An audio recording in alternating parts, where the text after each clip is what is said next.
Good morning, everybody. Glad to have you here today. If you want to follow along, we will be in First John chapter 2, beginning in verse 16. And as you're finding that, if you would, like, share, comment on the post. I really would appreciate it.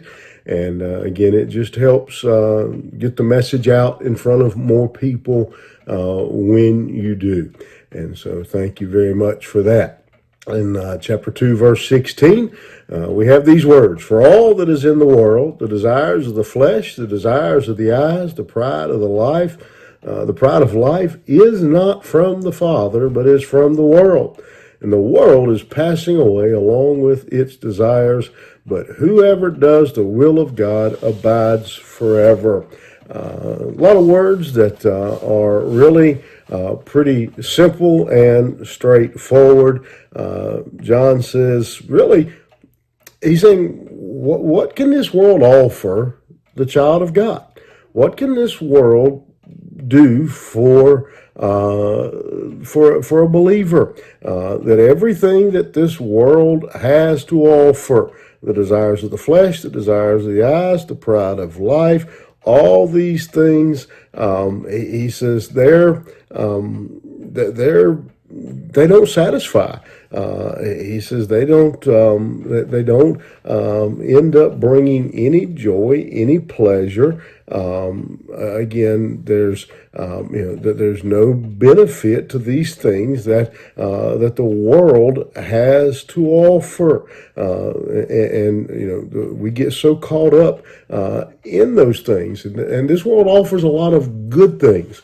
We know that God created this world, and He put us in it to enjoy it. But what happens to man is our desires end up perverting what God has given us. We take eating, something that God has given us, that we need, that we can enjoy, but we turn it into gluttony. He has taken, the world has taken the gift of God when it comes to sex and relationships, and the world has perverted that and turned it into something perverse. The natural desires of man has been perverted and become coveting, and we want more and more and more. We have the pride of life. We try to impress other people. We get caught up again, and these things of the world. He says what God means for good. It's kind of the opposite of what Joseph said back in Genesis, when Joseph told his brothers, "What you meant for evil, God has made for good." And what man has done is taken what God made for good and perverted and made it into something evil. And he says these things, he says, they don't last. They're temporary pleasures. There's temporary things. He says, but true joy, it comes from being obedient and doing the will of God. The problem with the things that fall into the desires of the flesh, the eyes, the pride of life, is that no matter how much of those things we get, the more we want. And I think about it, I won't say the name. There was a restaurant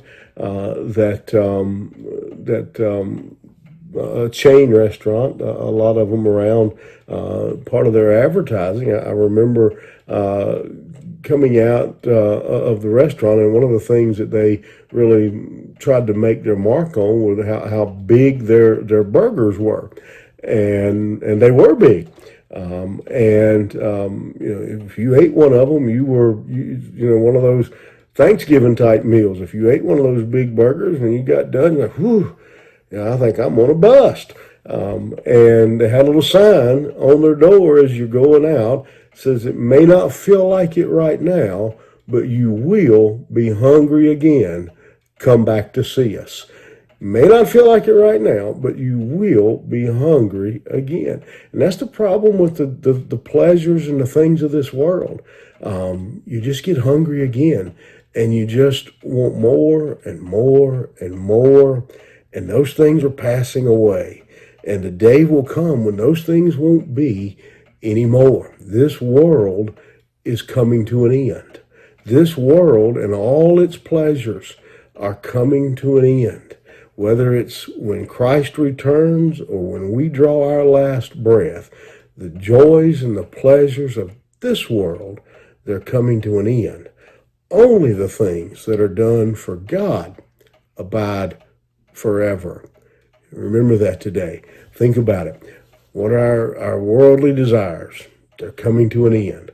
Only what man does for God will truly last forever. You have a good day. We'll see you here tomorrow morning.